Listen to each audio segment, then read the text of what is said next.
Isang mabiyaya at masaganang araw po sa ating lahat. Ako po ang inyong lingkod, Tagapanood TV. Welcome back po dito sa ating YouTube channel at Facebook page. Sa mga bagong napadaan lang po dito sa ating channel, huwag niyo po sana kalimutan na mag-subscribe. Hit nyo na rin po notification bell para lagi po kayong updated sa mga bago pang video na ating ilalabas. Share, like, and comment din po kayo mga tagapanood. Atin yung babasahin at pupusuan. Ngayong araw po ang ating bibigyan ng komento, opinion, reaction ay ang balitang Ann Curtis at Erwan Heussaff binenta na ang lahat ng ari-arian at sa ibang bansa na maninirahan. Kaya naman simulan po natin ang ating reaction video sa araw na ito mga tagapanood.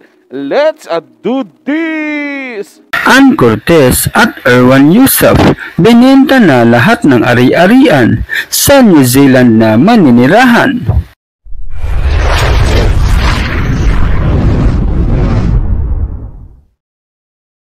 Usap-usapan ngayon ang umano'y pagbebenta na ng mag-asawang sina Erwan Heussaff at Ann Curtis ng lahat ng kanilang ari-arian dito sa Pilipinas para tuluyan ng manirahan sa bansang New Zealand at magpapatayo na lang ng mga negosyo doon na siyang pagkukunan nila ng income. Napag-usapan na umano nila mag-asawa ang desisyon na ito na kahit mahirap man ay nagkasundo silang gawin ito para nga sa planong mamuhay na ng tahimik sa New Zealand. Kaya umaasa silang maibenta na agad ang mga ari-arian nilang nandito sa Pinas bago magtapos ang taong 2024. Ang kikitain umano nila sa mga mabibentang ari-arian ang siyang gagamitin nilang pagsisimula sa New Zealand. At ayon kay Ann, ang isa sa naiisip umanong plano ni Erwan na negosyo ay ang pagkakaroon ng restaurant balang araw, pero hindi pa umano ito nakakapag-decide masyado kung anong uri ng resto. Habang si Ann naman daw ay planong maging producer na lang para kahit papaano ay meron siyang pagkaabalahan paminsan-minsan kahit konti. Ang importante ay meron siyang magawa, bagay na sinang-ayunan naman din daw ni Erwan sa pabirong dahilan na para di tumanda ng maaga ang kanyang itsura. Ayon kay Ann, ay wala umano silang ititira kahit isang ari-arian dahil lahat ay ibebenta nila kasi nga wala na silang planong bumalik pa ng Pilipinas maliban na lang kung maisipan nilang magbakasyon sa isa sa mga lugar dito balang araw kasi tiyak naman daw na mamimiss nila ang bansang Pinas. Kahit naman daw di nila maibenta ito agad, ay magmumove pa rin daw sila sa New Zealand kasi hindi naman talaga nito ibig sabihin na sa mga ibebenta nilang ari-arian lang sila aasa para sa magiging pagsisimula nila sa New Zealand ng bagong buhay dahil alam naman daw ng lahat na parehong stable na sila.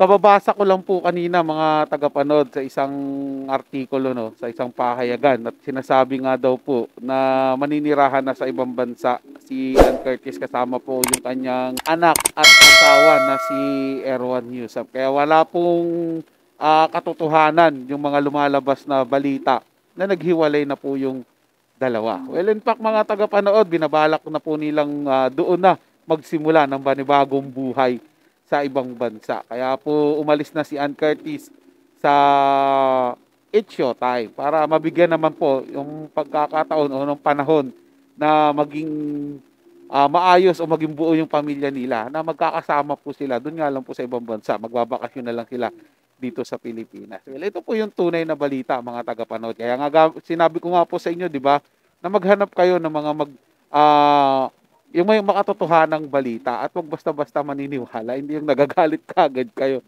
sa akin na nagre-react lang naman po ako sa napapanood ko at wala po akong balak na makipag-away din sa inyo. Love-love lang po tayo mga tagapanood. Kumbaga, tanggalin po natin yung katoksikan sa ating katawan at wag po tayong maghanap ng kaaway. Dapat po, ang lagi nating hanapin is yung kaibigan. Paramihin ng kaibigan nang mawala ang toxic sa katawan. O, di ba?